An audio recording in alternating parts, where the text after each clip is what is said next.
With midterm elections just around the corner, candidates of color are looking to gain seats in this year's races. As of now, only 3 out of the 100 senators currently serving in office are African American, while in the House, those numbers are mirrored, with African Americans making up just slightly more than 10% of the nation's representatives. These numbers are also reflected at state and local levels, falling drastically short of a statistically fair representation. Quentin James is the founder of the Collective PAC, a special interest group working to help African Americans gain more seats in office, and he joins us now. Good to see you. Thank you all for having me this morning. Quentin, explain how the Collective PAC got started and what your goal is here heading into the 2018 midterms. Sure. As we were looking at 2016, what we noticed is that there were a lot of organizations out there helping candidates get elected, but not a lot of groups helping black candidates get elected around the country. And so we've been on a mission to go out and train, recruit, and help fund progressive black candidates with the mission to, as you mentioned, shorten that gap and make sure that African Americans have equal representation at the local, state, and federal level. So you and your wife, Stephanie, you both worked on President Obama's second presidential race. What aspects of his campaign are you going to be applying to these midterm races? You know, I think about the fact that President Obama was really able to get the African American vote out, but I'm sure there are other factors as well. No, exactly. I think one of the amazing things is we had a black candidate at the top of the ticket, and so we want to make sure across the country that people know about black candidates running in their local communities and their states to hopefully excite them to come out and vote. But on the campaign, we use basic kind of grassroots organizing. We started early with talking to voters and knocking on doors, and so we are challenging and hoping that the Democratic Party and its affiliate committees are going to invest early this year. So not waiting until October, but starting now to talk to black voters, talk to black community leaders about the importance of this election and really what's at stake. Let's talk about the Democratic race last year in Alabama between Doug Jones and Roy Moore. Doug Jones narrowly beat Judge Roy Moore in Alabama's special election. Explain the role that black voters, specifically black women, had in that victory and what that could mean ahead of this year's midterms. Right. We saw a huge increase in black women participating and voting in that election, but it's a trend we've been seeing across the country for the past few election cycles. And so, it's no secret that we should trust black women when it comes to who to vote for and why, it is important to vote. But again, it's not so much that we just want to see black voters come out and vote. We also want to see the opportunity to vote for some black candidates around the country as well. And so we're so excited this year we have more black candidates running for Congress and running statewide than we've had in history. And so it's going to be an amazing opportunity to not just continue to show the power of the black vote, but to hopefully increase the number of African Americans serving in public office. One of the things that I've noticed with a number of black candidates that I don't think we saw maybe 20 years ago is that they are much more open about race. And about pursuing policies that will lead to racial equality or that attack racial inequality. I mean, even when I think about President Obama, as his tenure went on, he moved further away from race. But these new candidates are much more comfortable with it.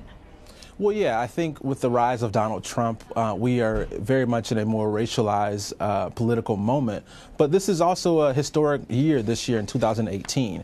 We are 50 years past the assassination of Dr. Martin Luther King Jr., 50 years past the historic Kerner Report. And what we're seeing is that a lot of things have not gotten better. In some cases have gotten worse for the black community. And so now is not a time to run away from issues of race and diversity, but a time to step up and have real conversations and hopefully put forth some policy solutions that can improve the conditions in all of our communities, but also the black community. Well, one thing, Quentin, that's been disheartening, though, is according to a Pew poll, the black voter turnout rate declined for the first time in 20 years during the 2016 presidential election, falling to 59.6% after reaching a record high of 66.6% back in 2012. So, we're talking about these very important issues that are affecting people of color in this country, and yet the numbers have dipped slightly. What needs to be done to get those numbers back up?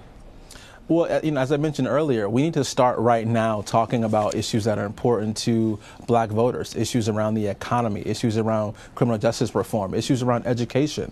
These will be crucial to determining not just the turnout, but also how do we create solutions in our communities to deal with those challenges. And so, again, we are challenging the Democrats, Republicans, everyone. When you have candidates who are going to be on the trail this fall, they need to be talking about issues that are important and critical to the improvement of the black community. But, one of the things that I think that, these issues have existed in the black community for generations. The things that you're talking about right now are not new issues. It's not just because President Trump became president that we have these issues. During President Obama's time, those issues existed, and going back to every single president since George Washington. So I just wonder, yes, it's important to have these discussions around these issues that affect African Americans and other people of color, other people who feel that they're disenfranchised. But I still wonder, what do you attribute to the fact that the numbers dipped?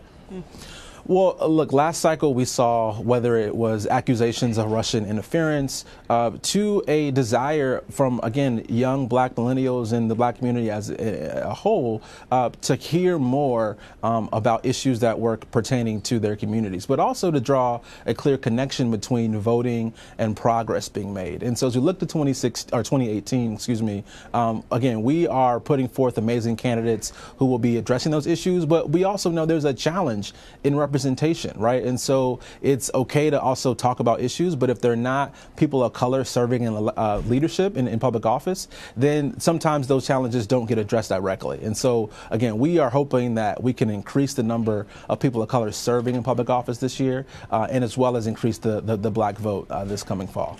People hear this sort of thing and they go, oh, you're playing identity politics. What about getting the vote out, the total vote out? Why the black vote out? Right. How do you respond to them? Well, again, if we look at some of the data points, whether it be increased incarceration rates, the lack of more housing opportunities for the black community, or the challenges around the economy and unemployment, there is a dire situation happening for us. And so, again, we're not saying let's not improve the conditions for everyone, but we want to make sure that as we send people to Washington or to state capitals across the country, that they're taking the concerns of a community that is suffering tremendously in terms of their policy agendas. And so, again, it's not exclusionary, but we just hope that everyone, no matter if you're black, blue, brown, or white, you have equal representation in government. And right now, that is not the case for African Americans. Fascinating work that you're doing, Quentin James. Thank you very much. We appreciate it. Thank you.